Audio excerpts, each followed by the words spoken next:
that weird middle ground when you're decluttering? You pick something up and you think, I don't really use this, but I might. You know, that hesitation, that is the moment decluttering falls apart. It's easy to get rid of the obvious junk, you know, the expired food, broken appliances, that sweater with the hole in the elbow that you keep pretending you'll fix, but you know deep down that you're not going to. But what about the things that aren't a definite yes or a definite no? The ones that make you stop and second guess yourself. That's where we get stuck and the wheels start to fall off. And if you've ever felt paralyzed by the I don't know pile, I have a solution that's going to make it so much easier for you to make the decisions and let go. Decluttering is easy when something is a clear yes or a clear no.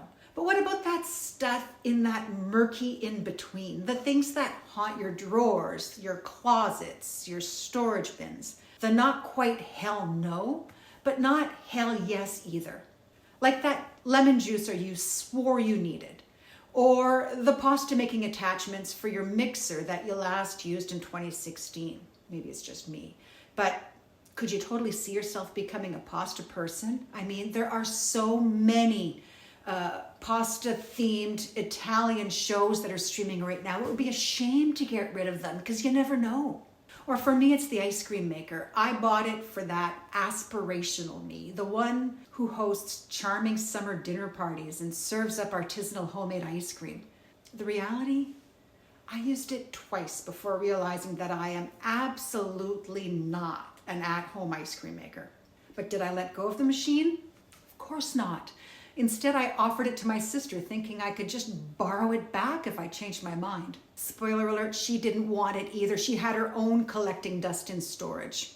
So I boxed it up, stuck it in my maybe box, and let it sit for half a year because I needed to at least make it to summer when ice cream season was in full swing to be able to be sure that it wasn't something that I was going to use, that I wasn't suddenly going to become that ice cream maker. By then I didn't care, and it was so much easier to let it go. Plus, it helps that I live in the Kawartha Lakes where the best ice cream is available on every corner.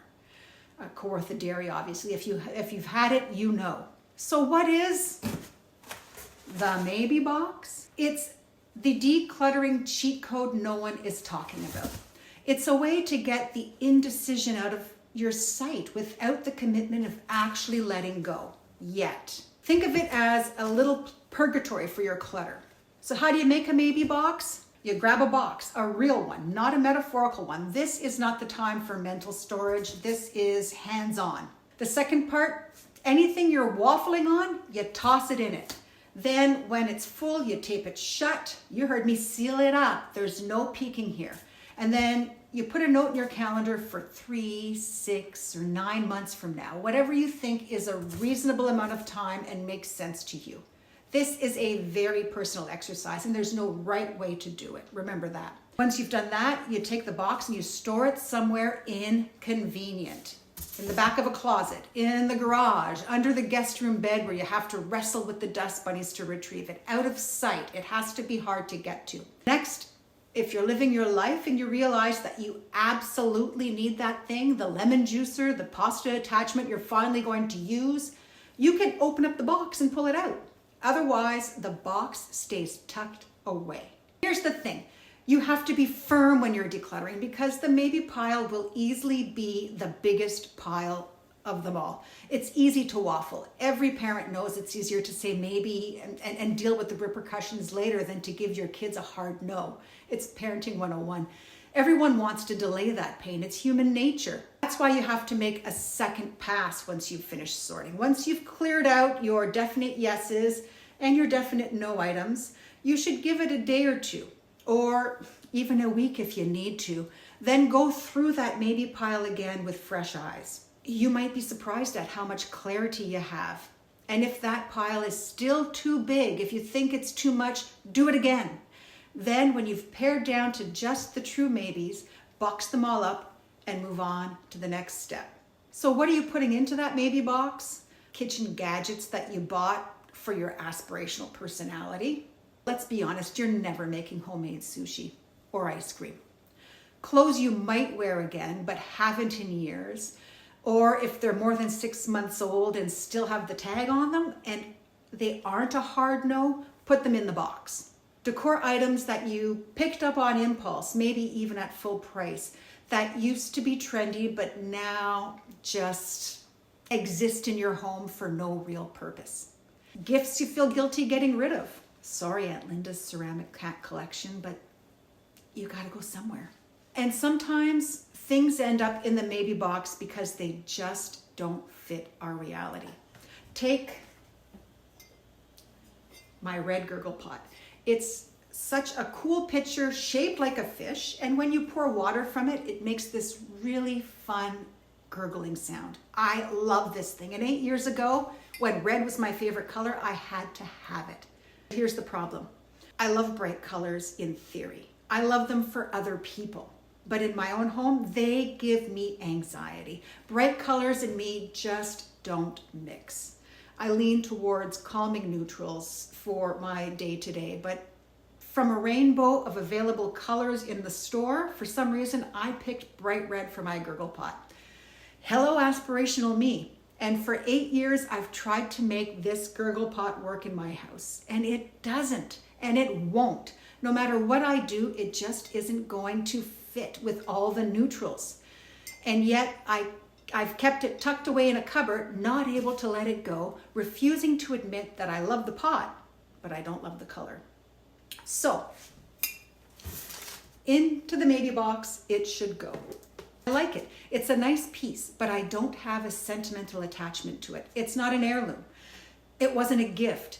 It wasn't even that expensive. I just have this really irrational inability to let it go, and I don't know why.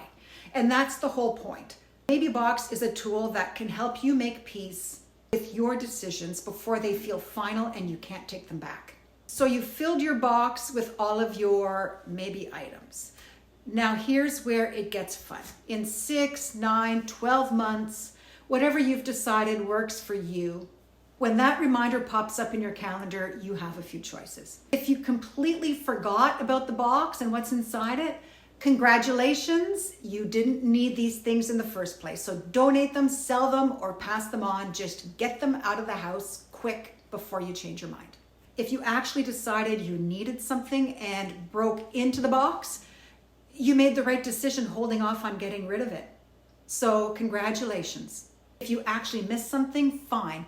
Rescue it from the box, but be honest. Was it really worth the wait? Do you really need it? Or is seeing it again just making you nostalgic? If you can honestly answer these hard questions and want to keep it, it can stay.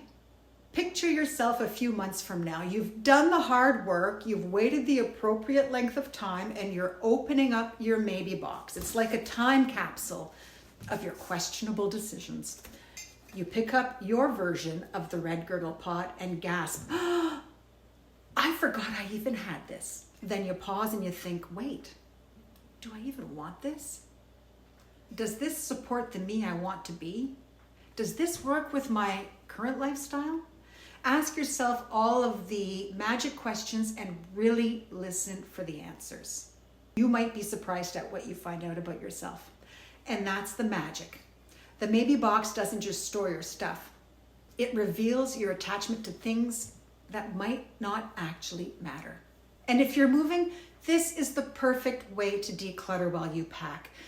You're boxing everything up anyway, so why not take the time to create a separate maybe box as you go? If you never open it in the new place, you know it can go straight to donation without a second thought. No unpacking required. The maybe box gives you the emotional distance you need to declutter without the stress. It lets you test your decision without regret. And 9 times out of 10, you won't even remember what's in there, which tells you everything you need to know. So what's something you've been holding on to just in case? Try the maybe box and see what happens. And if you want more decluttering hacks, check out decluttering strategies that actually work. This video is going to help you clear out even more space without second guessing every decision. I'll see you over there.